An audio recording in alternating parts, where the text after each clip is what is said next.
तो आज हम लोग बात करेंगे चरक सूत्रस्थान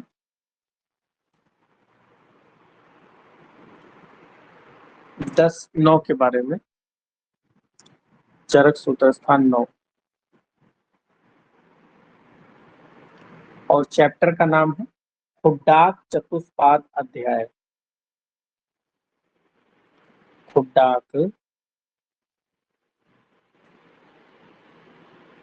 चतुष्पाद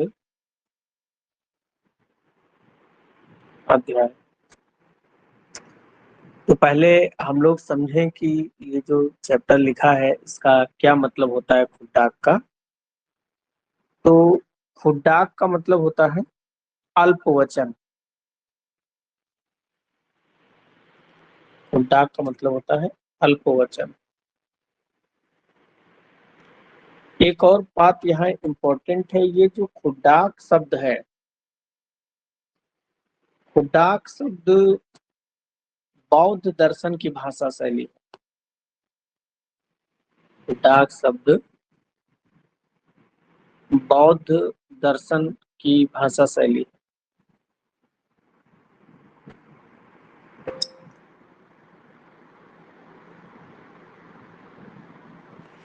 तो खुड्डाक शब्द बौद्ध दर्शन की भाषा शैली है। इससे ये प्रतीत होता है कि चरक संहिता या तो बौद्ध दर्शन काल में लिखा गया होगा या हो सकता है उसके बाद लिखा गया हो। कुछ ऐसे शब्द होते हैं जो विशिष्ट काल में आते हैं, तो उन्हीं से हम उस काल का आइडिया लगाते हैं कि किस समय ये लिखा गया होगा।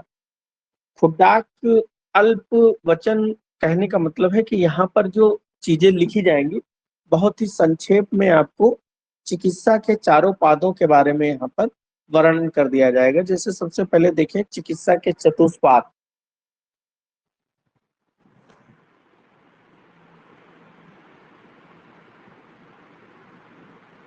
चिकित्सा के चतुष्पाद यानी कि जो चार पैर होते हैं चिकित्सा के, वो कहलाते हैं चिकित्सा के चतुष्पाद। इसका श्लोक बहुत इंपॉर्टेंट है, अगर याद हो पाए तो श्लोक जरूर याद करें कि भिषक द्रव्य उपस्थाता रोगी पाद चतुष्टय। और ये क्वेश्चन पूछा जाना लगभग आपके सिलेबस के आधार पर तय है। भिषक द्रव्य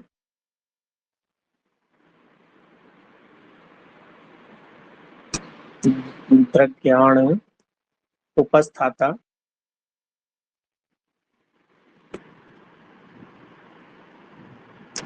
रोगी पाद चतुष्टय।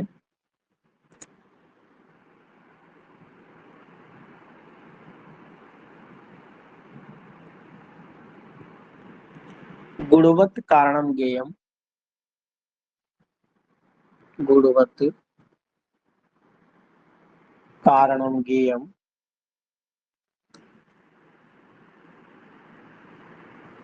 विकार उपशांतये। विकार उपशांतये।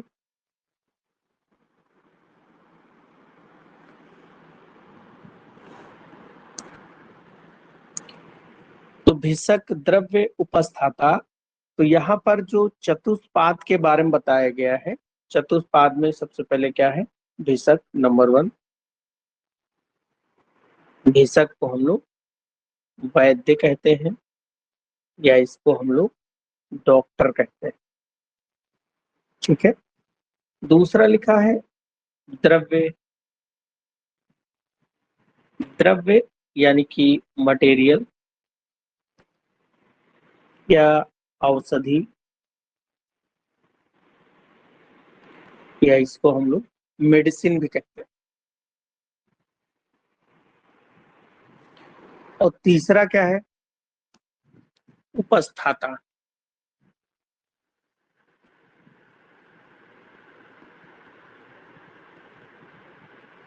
उपस्थाता कहते हैं नर्सिंग स्टाफ को।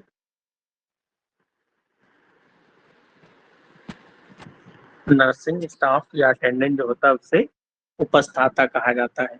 और चौथा क्या है, रोगी।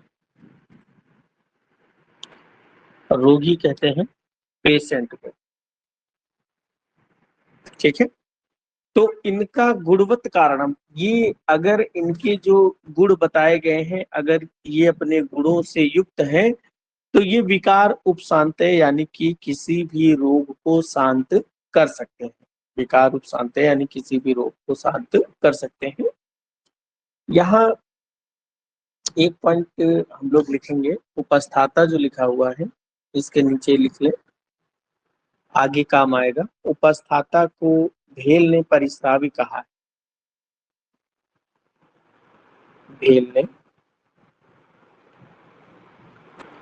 परिस्रावी कहा है। तो उपस्थाता को भेल ने परिस्रावी कहा है।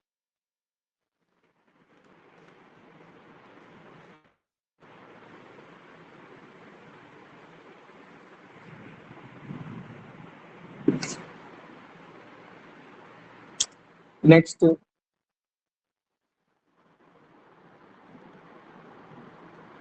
विकार किसे कहते हैं?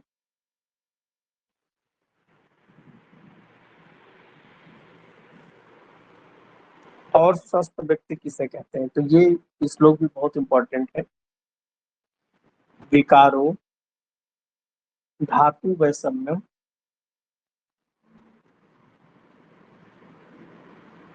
विकारो धातु वैषम्यम, साम्यम प्रकृति उच्यते,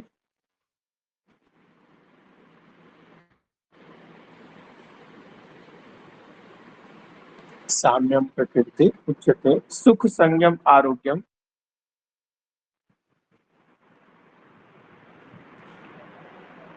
सुख संयक आरोग्यम,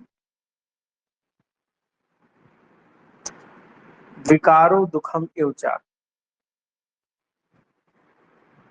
विकारो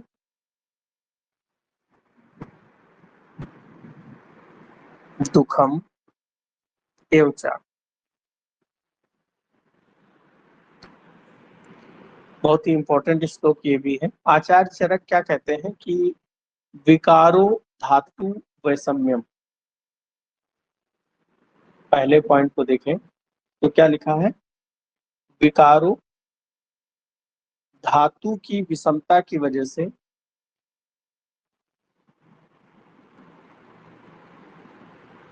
धातु की विषमता से विकार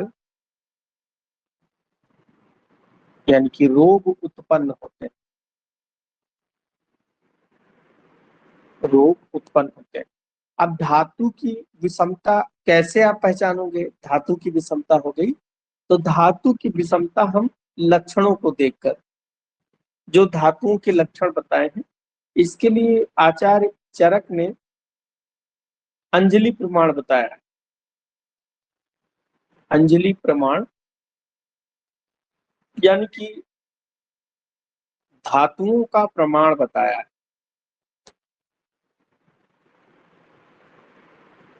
धातुओं का प्रमाण बताया है। और अंजलि प्रमाण आप लोगों ने रसशास्त्र में, अरे क्रिया शारीर में आप लोगों ने पढ़ा भी होगा कि स्वेद, लसिका, जल ये 10 अंजलि होते हैं, रस 9 अंजलि, रक्त 8 अंजलि, पुरी 7 अंजलि, मेद 2 अंजलि, वसा 3 अंजलि, मूत्र 4 अंजलि। तो ये जो अंजलि प्रमाण पढ़ा है, इसमें धातुओं का एक निश्चित प्रमाण बताया गया, अस्थि धातु का प्रमाण नहीं बताया गया है। तो इस प्रमाण से जब धातुएं विषम हो जाए तो रोग हो सकते हैं। एक तो ये है, या धातुओं के जो क्षय वृद्धि है, धातु की क्षय वृद्धि के लक्षण, धातुओं के क्षय वृद्धि के लक्षण देखकर, जैसे कोई धातु क्षय हो जाती है तो उसके लक्षण, जैसे रस धातु अगर क्षय हो जाए तो हृदय में कंपन हो जाएगा, शरीर में रुक्षता। तो इनके आधार पर तो विकार क्या है, रोग कैसे उत्पन्न होते हैं शरीर में? जब धातुओं की विषमता हो जाए, यानी कि धातु अपने अंजलि प्रमाण से कम हो जाए, या धातुओं की क्षय वृद्धि के आधार पर देखा जाए। दूसरा लिखा है कि साम्यम प्रकृतिर उच्यते, जब धातुएं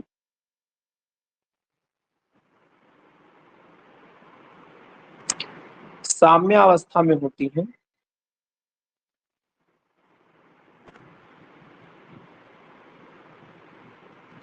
तब प्रकृति यानी कि स्वस्थ,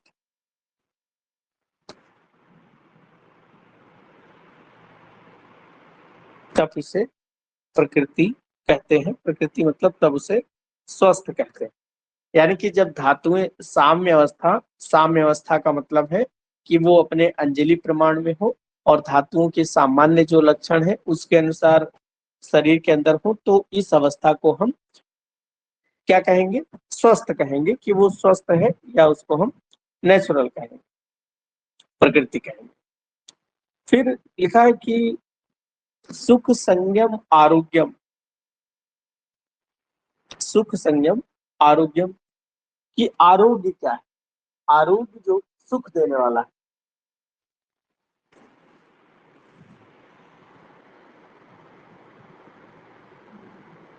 आरोग्य की अवस्था ही सुख है। और विकारो दुखम एवचा, विकारो दुखम एवचा, और विकार क्या है? विकार दुख है। विकार यानी कि रोग की जो अवस्था है, दुख है। ठीक है, तो ये श्लोक काफी इंपॉर्टेंट है कि विकार क्या है, सुख क्या है, दुख क्या है, आरोग्यता क्या है।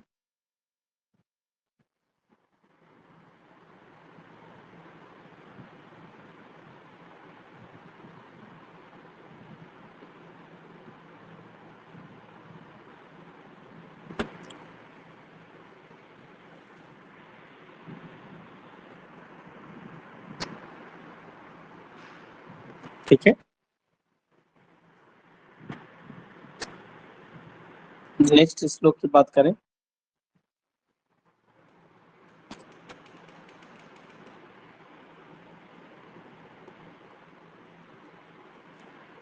फिर एक बहुत इंपॉर्टेंट डिफिनेशन और आई है, चिकित्सा की परिभाषा।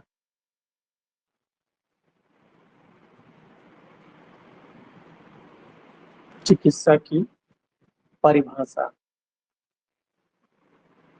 चिकित्सा किसे कहेंगे? ये भी क्वेश्चन 99% आने के चांस इसके हैं कि चिकित्सा की परिभाषा क्या है।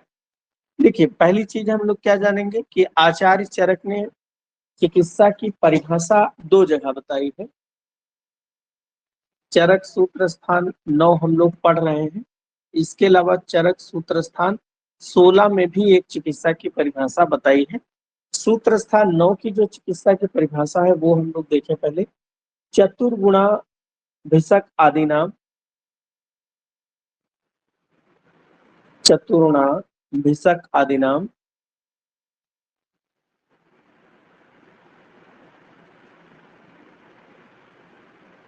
सस्ता नाम धातु वैकृते, सस्ता नाम धातु वैकृते, प्रकृति धातु सामर्थ्यम,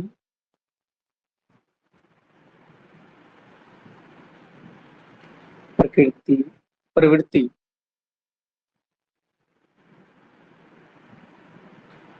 प्रवृत्ति धातु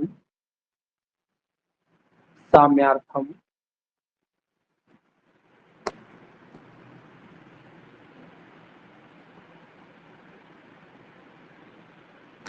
चिकित्सा इत अभिधीयते।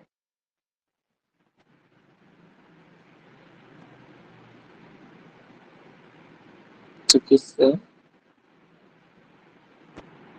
इति अभिधीयते।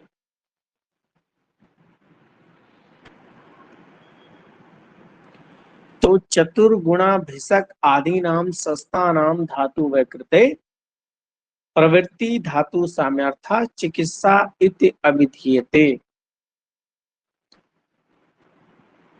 तो हमेशा इस श्लोक को थोड़ा सा तोड़ के पढ़ेंगे हम लोग।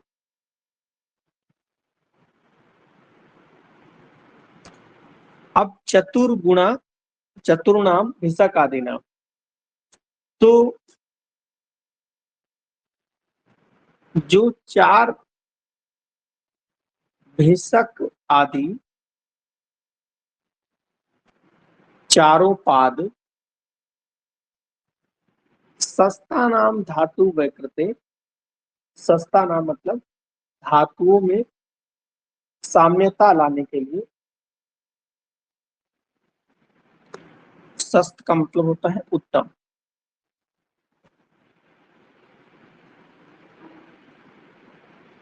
उत्तम धातु विकृति, धातु की विषमता या धातु की विकृति, प्रवृत्ति धातु सामयार्थम, प्रवृत्ति मतलब धातुओं की समता लाने के लिए जो प्रवृत्ति होती है, धातु को साम्यावस्था में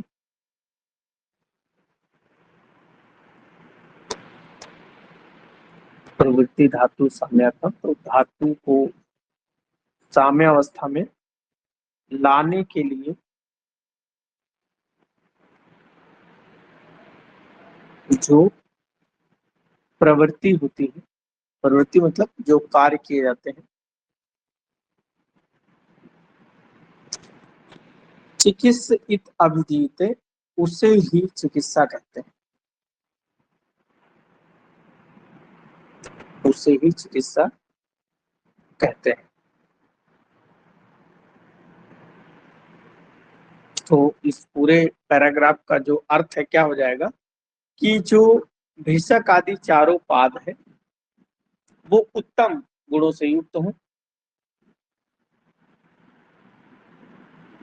तो धातुओं के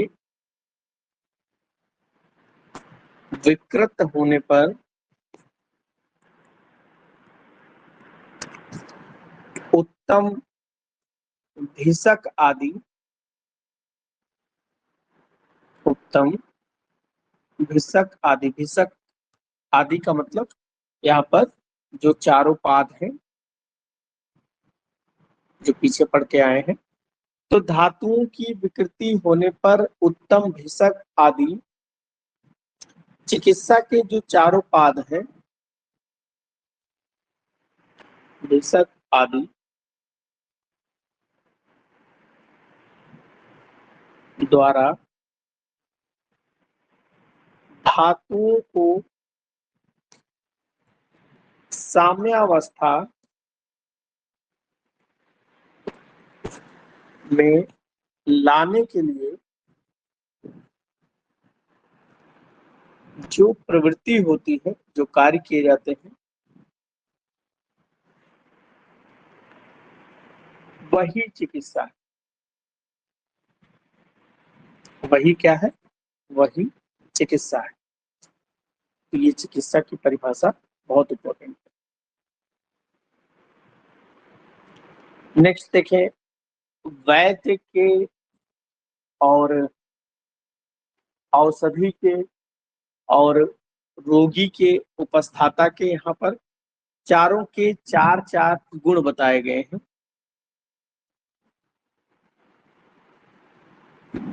तो उसके बारे में देखते हैं।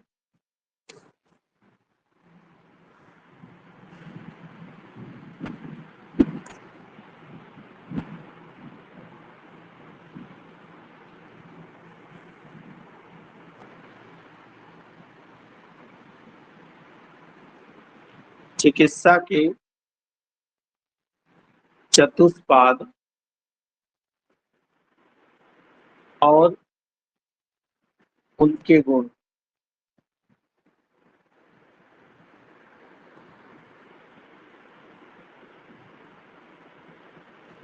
और इन सभी गुणों को मिलाकर कहते हैं षोडश कला। षोडश गुण कहते हैं, षोडश गुण लिख लीजिए, इसको कहते हैं षोडश गुण या 16 कला। तो इसके बारे में देखते हैं जरा कि भिषक जो होता है इसके 4 गुण क्या है। भिषक के बाद में फिर द्रव्य के 4 गुण क्या है। द्रव्य, औषधि, फिर उपस्थाता, नर्सिंग स्टाफ और लास्ट में रोगी। इन सभी के 4 गुणों का यहाँ पर वर्णन किया गया है।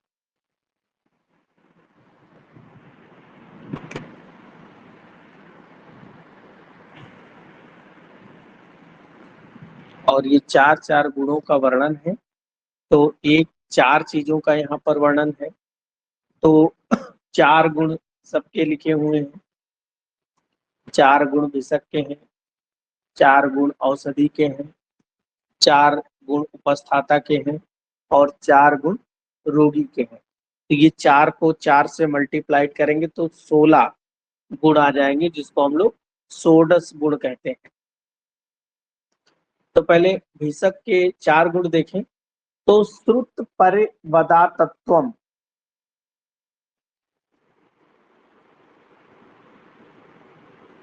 श्रुत परे वद अतत्व, एक वर्ड लिखा है यहाँ पर श्रुत पर्यावदत्त। इसका मतलब क्या होता है? तो श्रुत का मतलब सुना हुआ, परिवदात्वम, परिवदात्व मतलब गमन किया हो, सुना हो, गमन किया हो। कहाँ पर? कई सारे शास्त्रों का ज्ञान जिसको होता हो, तो श्रुत मतलब सुना हो, परिवदात्वम गमन किया हो, अतत्व मतलब जो शास्त्र है। तो कई सारे, इसका अर्थ क्या हो जाएगा? कई शास्त्रों का सुनकर ज्ञान प्राप्त किया हो या उनको पढ़ा हो। गमन का मतलब यहाँ पढ़ा हो। तो कई शास्त्रों को सुनने और पढ़ने वाला, एक तो ये गुण होना चाहिए उत्तम वैद्य का। दूसरा गुण क्या होना चाहिए? बहुदृष्ट कर्मत्व, बहुदृष्ट कर्मत्व। बहु मतलब बहुत सारे, दृष्ट मतलब देखे हुए, बहुत सारे, दृष्ट मतलब देखे हुए, कर्म मतलब कर्म। तो बहुत सारे कर्म उसने देखे हों। क्या कर्म देखे हों? जैसे औषधि बनाना, औषधि बनाना देखा हो, शास्त्र कर्म देखा हो। शस्त्र का मतलब शल्य वगैरह, चिकित्सा कैसे कर, तो ये जो चीजें हैं, सर्जरी कैसे करते हैं। क्योंकि पढ़कर अगर आपको कोई आदमी दे दिया जाए कि इसकी सर्जरी करो, तो पढ़कर सर्जरी थोड़े कर पाओगे। जब तक आप वहां पर सारी सर्जरी देखोगे नहीं, तब तक आप सर्जरी नहीं कर सकते हो। तो पहले आपको देखना पड़ेगा। तो ऐसे ही मैं कह दूं कि च्यवनप्राश बनाओ, पढ़कर च्यवनप्राश बनाना और अगर आपने देखा होगा कि च्यवनप्राश इस तरह बनता है, तो फिर दोनों में डिफरेंस है। देखकर आप समझ जाते हैं। तो ये चीज है। फिर उसके अलावा दाक्ष, तीसरा पॉइंट है दाक्ष। दाक्ष मतलब जो चतुर, क्विक एक्शन करने वाला हो, स्किल्ड हो। जैसे आपके सामने कोई एक्सीडेंट का केस आ गया, अब एक्सीडेंट का केस आ गया, आपके हाथ पैर फूल रहे, आप तुरंत उसको जो है क्या करना है? उसको वॉश करना है, सलाइन वॉश करना है, उसको सूचर कर देना है, उसके स्ट्रेचेस वगैरह लगाने हैं, उसको हम तुरंत नॉर्मल सलाइन लगाएं, डीएनएस लगाएं, उसका ब्लड शुगर ले, जो वो तुरंत एक्शन उसका। किसी को हार्ट अटैक आ गया, मायोकार्डियल इन्फेक्शन हो गया, तो आपके पास में सार्बिट्रेट या जो आइसोग्लिसराइड की टेबलेट है, जीभ के नीचे उसको रखा दें। तो जब टंग के नीचे, जीभ के नीचे रखते हैं तो तुरंत एब्जॉर्ब होकर उसको वैसोडाइलेशन होता है, तो आदमी बच सकता है। तो ये सारी चीजें क्या है, दक्ष, चतुर, तुरंत एक्शन करने वाला हो। और चौथा क्या है, शौच। शौच मतलब पवित्र।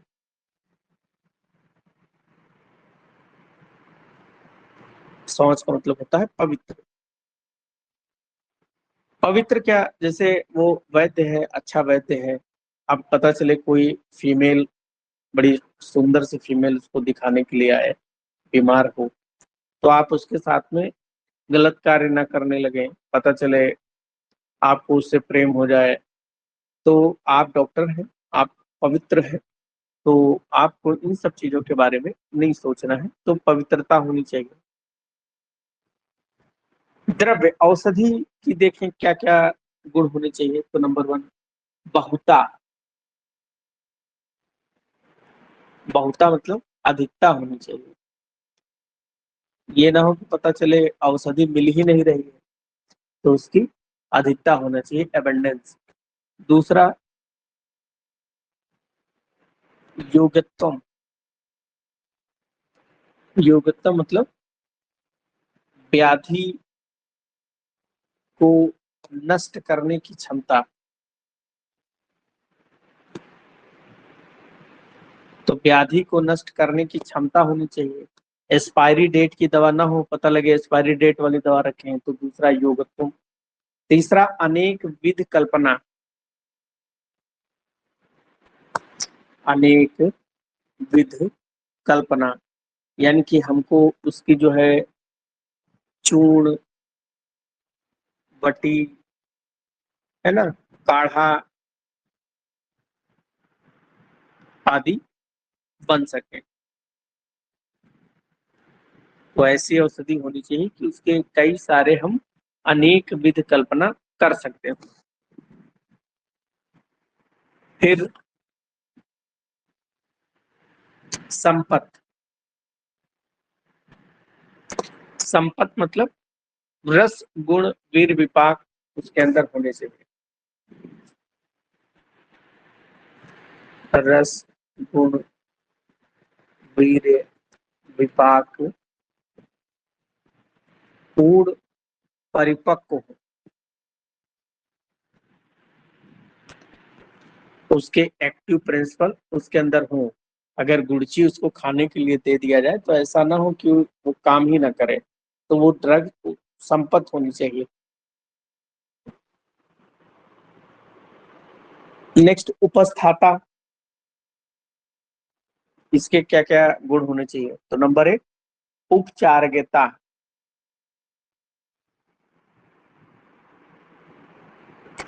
उपचारगता, उपचार, उपचार मतलब ये नहीं कि वो डॉक्टर के जितना ट्रीटमेंट कर सके, उसको उपचार मतलब सेवा विधि का ज्ञान हो।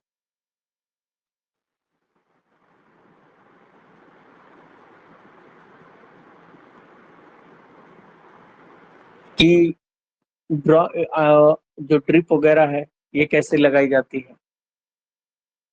अगर डॉक्टर चार्ट मेंटेन करके गया है कि ये दवा 2 बजे देना है, ये 4 बजे देना है, ये 5 बजे देना है, तो वो उसको सब पता होना चाहिए, ये हमको दे देना है, तो उसको सेवा विधि का ज्ञान हो। दाक्ष हो, दाक्ष यानी कि ये भी जो है चतुर होना चाहिए, क्विक होना चाहिए काम इसका।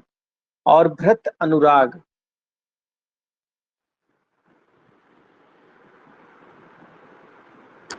भृत अनुराग, भृत का मतलब होता है रोगी।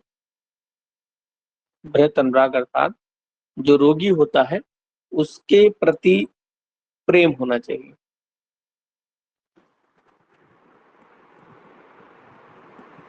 रोगी के प्रति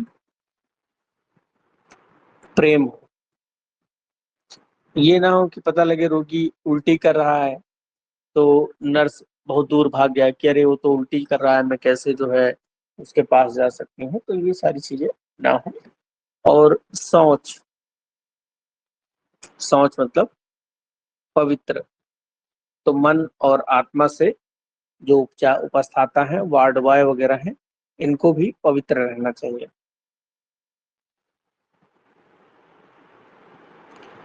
लास्ट है रोगी के गुण क्या हो, तो रोगी स्मृतिवान होना चाहिए, मेमोरी उसकी ठीक हो, कम से कम डॉक्टर के पास आए ये तो बता सके कि हाँ हमें क्या क्या दिक्कत है, पता चले वो अपनी दिक्कत ही नहीं बता पा रहा तो डॉक्टर ट्रीटमेंट क्या करेगा, तो स्मृति उसकी होनी चाहिए। निर्देश कारित्व, निर्देश कारित्व, निर्देश कारित्व, वैद्य जो उसको डायरेक्शन दे वो उसका पालन करे। अगर वैद्य ने डॉक्टर ने कहा भैया बीड़ी मत पीना, दारू मत पीना, तो वो उनका पालन करने वाला, ये नहीं कि बीड़ी पी रहा दारू पी रहा तो वो ठीक नहीं हो पाएगा। और अभीरू, अभीरू मतलब डरपोक ना हो, डरपोक ना हो, पता चले इंजेक्शन लगाना है या शस्त्र कम करना हो या जलौका वगैरह तो डर जाए, तो डरू ये ना हो। और ज्ञापक, ज्ञापक का मतलब अपनी वेदना बता सके, अपनी वेदना बता सके,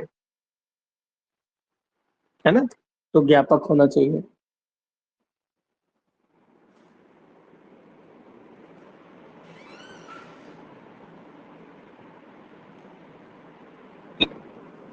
एक मिनट।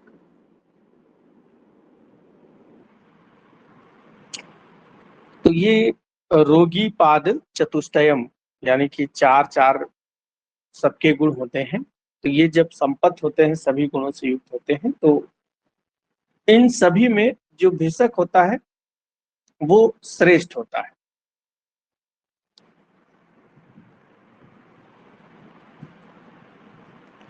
चारों पाद में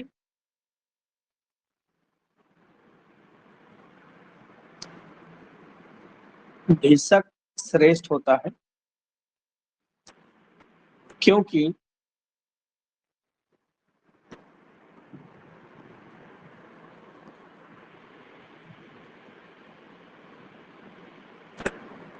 चारों पाद में भिषक श्रेष्ठ है, क्योंकि भिषक जो है वो औषधियों का प्रयोग कैसे करना है, विज्ञाता, शासिता और योग्यता, विज्ञाता, शासिता और योग्यता, यानी कि विज्ञाता वैद्य जो होता है वो जानकार है, चारों चीजों में वैद्य अगली तीनों चीजों का कैसे प्रयोग करना है ये जानकार है। शासिता ऑर्डर देने वाला होता है कि ये तुम करो, ये तुम करो, ऐसे तुम औषधि लो, ये औषधि ऐसे। और योगताम मतलब युक्ति का प्रयोग भी वैद्य ही कर सकता है, ठीक है। योगताम युक्ति या योगों का निर्माण जो करता है रोगों के अनुसार, ये सब वैद्य ही करता है, इसीलिए चारों पादों में वैद्य श्रेष्ठ होता है। फिर अयोग्य वैद्य से कभी चिकित्सा नहीं कराना चाहिए, अयोग्य वैद्य में वर आत्मा होते सेन अपनी आत्मा को जला देना चाहिए, लेकिन कभी भी अयोग्य चिकित्सक से ट्रीटमेंट नहीं कराना चाहिए। नेक्स्ट एक और इम्पोर्टेंट, प्राणा अभिसर वैद्य के लक्षण, प्राणा अभिसर वैद्य के लक्षण, एक होते हैं रोग अभिसर जो रोग को बढ़ा दें, एक होते हैं प्राण अभिसर तो इसमें दो चीजें हैं, एक है प्राण और एक है अभिसर। प्राण को अभिसर मतलब बढ़ा दे, तो जो वैद्य आपके प्राणों को बढ़ा सकता है तो वो उत्तम वैद्य होता है। पता चले ट्रीटमेंट आपको, आप कराने गए किसी डॉक्टर के पास में और ट्रीटमेंट कराते कराते ऐसा ट्रीटमेंट दे दे, गलत दवा दे दे, रोगी मर जाएगा। लेकिन जो प्राणाभिसर, जो ऐसे वैद्य जो आपके प्राणों को बढ़ा सकते हैं तो उन्हें प्राणाभिसर वैद्य कहते हैं। उनके गुण क्या क्या होते हैं? ये शास्त्र अध्ययन में तत्पर रहते हैं।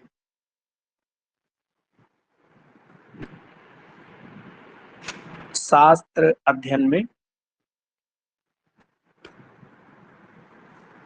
तत्पर। दूसरा क्या होते हैं? शास्त्र के अर्थ को उचित प्रकार से समझने वाले।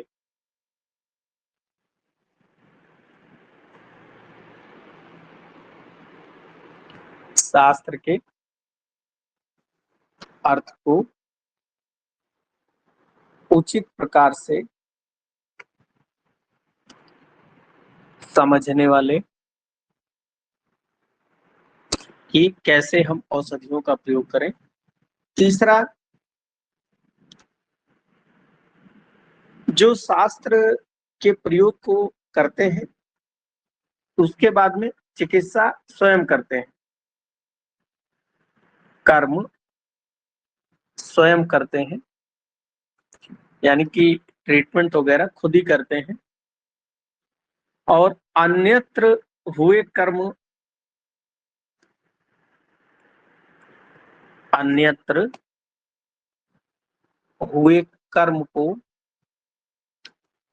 बार बार देखना।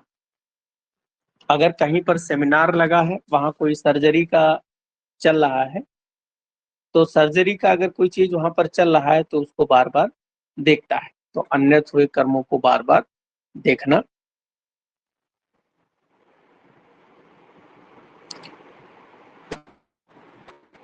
तो ये जो चार कर्म यहाँ बताए गए, ये चारों गुण किसी वैद्य में होते हैं तो वो प्राण को बढ़ाने वाले होते हैं। ऐसे ही राजा के जो चिकित्सा करते हैं, राजा के योग्य वैद्य के लक्षण।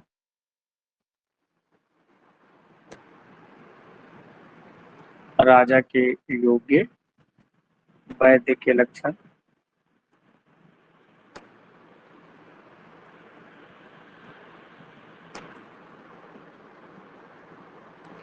तो इसमें हेतु,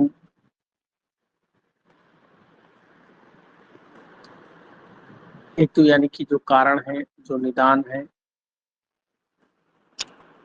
दूसरा लिंग, यानी कि जो लक्षण है। और तीसरा प्रशमन, यानी कि इन रोगों को शांत कैसे, उनके उपाय जानने वाले। और पुनः रोग उत्पत्ति न होने देना, पुनः रोग उत्पत्ति न होने देना। ये जो चार नियमों का ज्ञान रखता है वही राजा के चिकित्सा के करने वाला वैद्य होता है, कि वो राजा की चिकित्सा कर सकता है।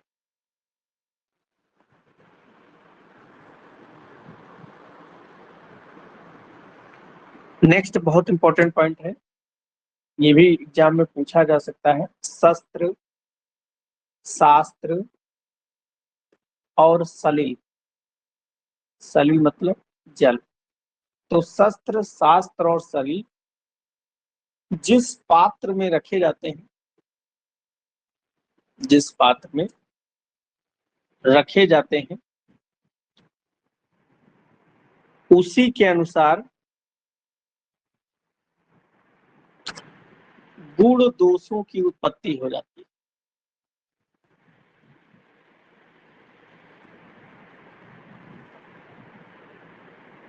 देखो कितनी बड़ी बात चरक ने उस समय बोली थी। शस्त्र, शस्त्र, पता चले एक छत्री है जो सबकी रक्षा करता है। वही शस्त्र भगवान राम के पास भी था, वही शस्त्र रावण के पास भी था। शस्त्र तो लोहे के वैसे ही बने होते हैं, लेकिन रावण सबको राक्षस था, सबको परेशान करता था, मारता था। और वही शस्त्र राम जी के पास था, वो सबकी रक्षा करते थे। तो पात्र, पात्र मतलब किसके हाथ में है, राम जी के हाथ में था या रावण के हाथ में, तो उसी के अनुसार वो मारने वाला या बचाने वाला हो गया। शास्त्र मतलब पुस्तक। आप लोग एक बैच में 100 बच्चे होंगे, 100 बच्चे, सभी बच्चे मेडिसिन की किताब पढ़ेंगे, डेविंसन पढ़ेंगे, हचिंसन पढ़ेंगे, सभी सेम किताबें पढ़ते हैं। लेकिन पास होने के बाद में कुछ डॉक्टर देखो कितने हम्बल होते हैं, फीस भी नहीं लेते हैं, लूटते भी नहीं। और कुछ डॉक्टर कैसे होते हैं, ये जांच करा लो, वो जांच करा लो, ये कर लो, पेशेंट को मारने लूटने वाले हो जाते हैं। तो एक ही ज्ञान आपने प्राप्त किया, लेकिन डिपेंड करता है कि वो किसके पास है, लूटने वाले के, खराब डॉक्टर के पास या अच्छे, तो ये भी डिपेंड करता है। शस्त्र, शास्त्र और शरीर, जल। जल अगर मिट्टी के बर्तन में रखा जाए, घड़े में बढ़िया ठंडक रखा जाए, तो उसमें अनेक गुण उत्पन्न हो जाते हैं। सोने के, तांबे के पात्र में अगर जल रखा जाए रात में और सुबह पिया जाए, तो उसमें बहुत सारे कॉपर के आयन आते हैं जो एंटीबैक्टीरियल गुण होते हैं। लेकिन उसी कॉपर के बर्तन में अगर जल को उबाल दिया जाए, तो उबालने पर वो जल विष के समान हो जाता है। ऐसा अपने आयुर्वेद में वर्णन है। तो जल भी डिपेंड करता है किस पात्र में है। तो ये क्या है, कहाँ पर वो चीजें रखी हैं उसी के अनुसार ये हो जाता है, उनके गुण हो जाते हैं। नेक्स्ट, उत्तम वैद्य के 6 गुण।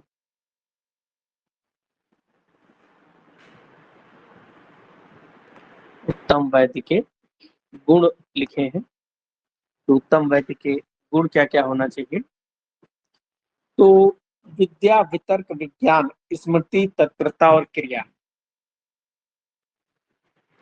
विद्या, वितर्क, विज्ञान, स्मृति, तत्परता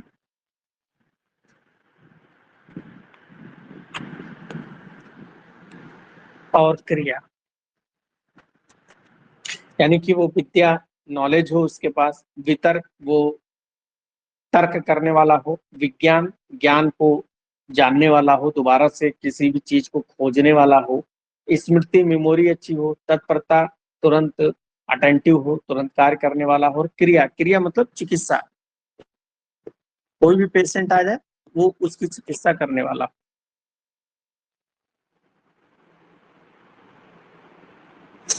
तो इसको कैसे याद करें, वी क्यू, यानी कि वी 3 बार है, विद्या, वितर्क, विज्ञान, उसके बाद में STK, V3STK, ऐसे याद कर ले।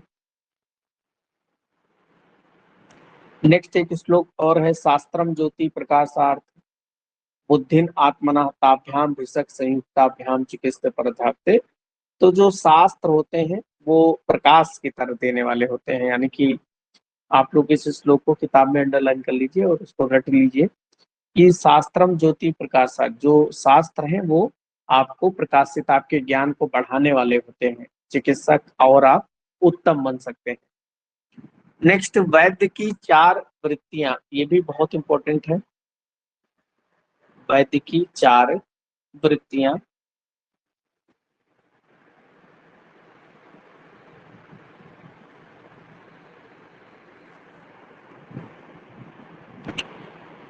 वैद्य की जो 4 वृत्तियां, यानी कि 4 उसके क्रियाकलाप जो वैद्य के हैं, जैसे मैत्री, मतलब हर किसी से मित्रता का व्यवहार करना, पेशेंट के साथ में मित्रता का व्यवहार करना। फिर आर्तेषु कारुण्यम, आर्तेषु कारुण्यम, करुणा का भाव रखना, दया, कारुण्य मतलब दया का भाव रखना रोगी के ऊपर। और शक्य प्रीति, शक्य प्रीति, प्रीति मतलब प्रेम पूर्वक चिकित्सा करना।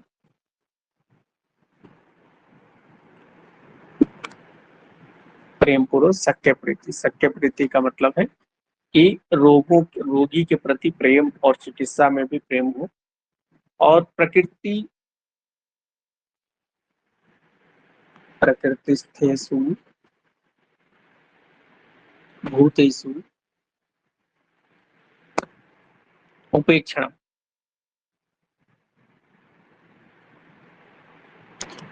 प्रकृति स्थेषु भूतेषु यानी कि जो असाध्य रोग है उनकी उपेक्षा करना।